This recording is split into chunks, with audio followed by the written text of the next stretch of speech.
ನಾನು ಈ ಬ್ರೇಕ್ಫಾಸ್ಟ್ಗಳಿದಾವಲ್ಲ ಇವು ಹೆಂಗೆ ಅಂದರೆ ಬೀಗತನ ಮಾಡ್ದಂಗೆ ಮೊದಲು ಹೆಣ್ಣು ನೋಡೋಕೆ ಹೋಗ್ತಾರೆ. ಫಸ್ಟು ಹೆಣ್ಣು ನೋಡ್ಕೊಂಬರ್ತಾರೆ, ಆಮೇಲಿಂದ ಹೆಣ್ಣು ನೋಡ್ಕೊಂಡು ಬಂದವರು ಗಣ್ಣವರು ತಿರ್ಗಾ ಮನೆ ನೋಡೋಕ್ಕೆ ಅಂತ ಒಂದ್ಸರಿ ಹೋಗ್ತಾರೆ. ಈಗ ಹಂಗಾಗೈತೆ ಇವರಿಬ್ಬರದು ಕತೆ.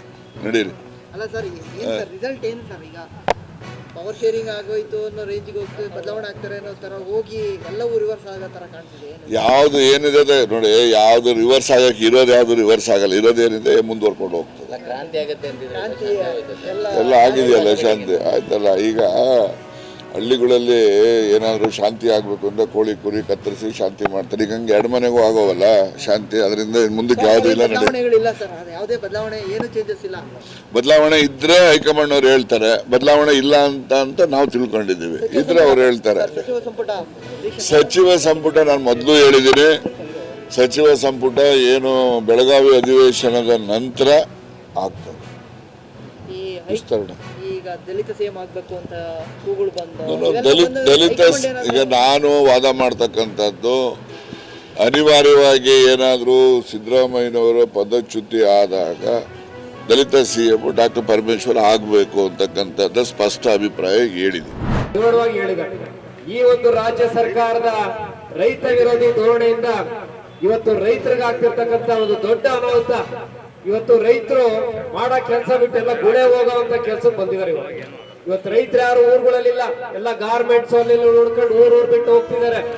ಈ ಒಂದು ಸರ್ಕಾರ ನಮ್ಮ ಉಚ್ಚಯ್ಯನ ಸಾಹೇಬ್ರು ಹೇಳ್ದಂಗೆ ಕೇವಲ ಎರಡೇ, ನಾವು ಅಕ್ಕಿ ಸಕ್ಕರೆ ಕೊಟ್ವಿ, ಬೇಳೆ ಕೊಟ್ವಿ ಅನ್ನೋದೇ ಒಂದು ದೊಡ್ಡ ಅವರ ಒಂದು ಸಾಧನೆ.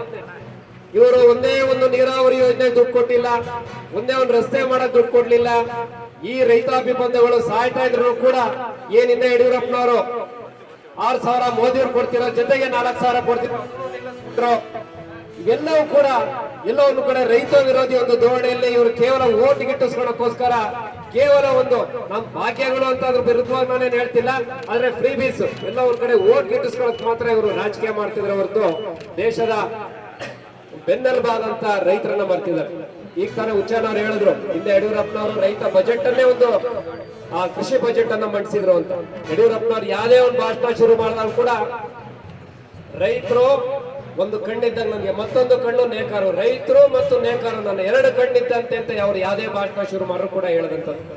ಹಿಂದಿದ್ದಂತ ಸರ್ಕಾರಗಳು, ವಿಶೇಷವಾಗಿ ಯಡಿಯೂರಪ್ಪನವರು ಬಿಜೆಪಿ ಸರ್ಕಾರ ರೈತರ ಪರವಾಗಿ ಹಲವಾರು ಯೋಜನೆಗಳು ಮಾಡಿ ನಮ್ಮ ಸಾಕ್ತಿರ್ತಕ್ಕಂಥ ಅನ್ನದಾತ ರೈತನಿಗೆ ಉಪಯೋಗ ಆಗುವಂತ ವಾತಾವರಣವನ್ನ ರಾಜ್ಯ ಸರ್ಕಾರ ಪಾಲಿಸಿ ಮುಖಾಂತರ ಮಾಡ್ತಿದ್ರು. ಆದ್ರೆ ಈ ಸರ್ಕಾರ ಕೇವಲ ಓಟ್ ಗಿಟ್ಸ್ಕೊಳ್ಳೋದಕ್ಕೆ ಜಾತಿ ಹೊಡೆಯೋದು ಎಲ್ಲ ಒಂದು ನಮ್ಮ ಉಚ್ಚಯ್ಯನವ್ರ ಮಾತು ಹೇಳ್ಬೇಕು ನಾನು. ಅಕ್ಕಿ ಸಕ್ಕರೆ ಸರ್ಕಾರ, ಈ ಒಂದು ಸರ್ಕಾರ ಬೇಗ ತೊಲಗಬೇಕು. ಈ ಸರ್ಕಾರ ಎಚ್ಚೆತ್ಕೊಂಡು ಇವತ್ತು ನಮ್ಮ ದಿಲೀಪ್ ಅವರು ಎಲ್ಲ ಹೇಳಿದಾಗೆ ನಮ್ಮ ಜಿಲ್ಲೆನಲ್ಲೇ ತೆಂಗು ಯಾವ ರೀತಿ ಇತ್ತು, ಲಕ್ಷಗಟ್ಟಲೆ ತೆಂಗು ಹಾಕ್ತಿರೋರು ಇವತ್ತು 10,000 ತೆಂಗು ಆಗ್ತಿಲ್ಲ. ಏನು 90ರ ದಶಕದಲ್ಲಿ ಬಂದಂತ ಆ ಒಂದು ನುಸಿ ರೋಗ ಇರ್ಬೋದು, ಆ ಕತ್ತೊರೆ ಹುಳ ನುಣ್ಣಗೆಲ್ಲ ಮುಳುಗಿಸ್ಬಿಟ್ಟೈತೆ, ತೆಂಗಿನ ಮರಗಳೇ ಇಲ್ಲ. ನಮ್ಮ ಹೆಬ್ಬಾಕರದವ್ರು ಹೇಳ್ತಾರೆ, ತೆಂಗಿನ ಮರ ಇಟ್ಟರು ಮೇಲೂ ಕತ್ಕೊಳ್ಳಲ್ಲ, ಯಾವ್ಯಾವ ರೋಗ ಬಂದಾವ ಅಂತ. ಆದ್ರಿಂದ ಈ ಒಂದು ಕೆಟ್ಟ ಸರ್ಕಾರ ಇವತ್ತು ಎಚ್ಚೆತ್ಕೊಂಡು ರೈತರ ಪರವಾಗಿ ಬರ್ಲಿಲ್ಲ ಅಂದ್ರೆ, ನೀರಾವರಿ ಯೋಜನೆ ದುಡ್ಡು ಕೊಡ್ಲಿಲ್ಲ ಅಂದ್ರೆ ರೈತರು ಯಾರು ಬಂದು ಭಿಕ್ಷೆ ಬೇಡಕ್ ಬರಲ್ಲ. ಇಲ್ಲೇ ಈ ಇಲಾಖೆಯಲ್ಲಿ ಕೊಡೋದು ಬಿಡಿ, ನಮ್ಮ ನಗರಕ್ಕೆ ಹೆಚ್ಚಿಗೆ ಏನು ಯೋಜನೆಗಳಿಲ್ಲ, ಫಲಾನುಭವಿಗಳಿಲ್ಲ. ಆದ್ರೂ ಕೂಡ ನಮ್ಗೆ ಗೊತ್ತು, ಇಲ್ಲಿ ಯಾರೋ ತಗೊಂಡವ್ರೆ ತಗಂತಾರೆ ಸಬ್ಸಿಡಿಗಳು. ಯಾರು ನಿಜವಾದ ರೈತರುಗಳು ಯಾರು ಗೊತ್ತಾಗಲ್ಲ. ನಿಜವಾದ ರೈತರು ಬೇಕಾಗಿರೋಂಥದ್ದು ಸರಿಯಾದ ಟೈಮಿಗೆ ಕರೆಂಟು, ನೀರಾವರಿ ಯೋಜನೆ ಮತ್ತು ಸರಿಯಾದ ಟೈಮಲ್ಲಿ ಗೊಬ್ಬರ. ಮಿಕ್ಕಿದವ್ರು ಏನು ಕೂಡ ಸಬ್ಸಿಡಿ ಭಿಕ್ಷೆಗೆ ಯಾರು ಬರಲ್ಲ.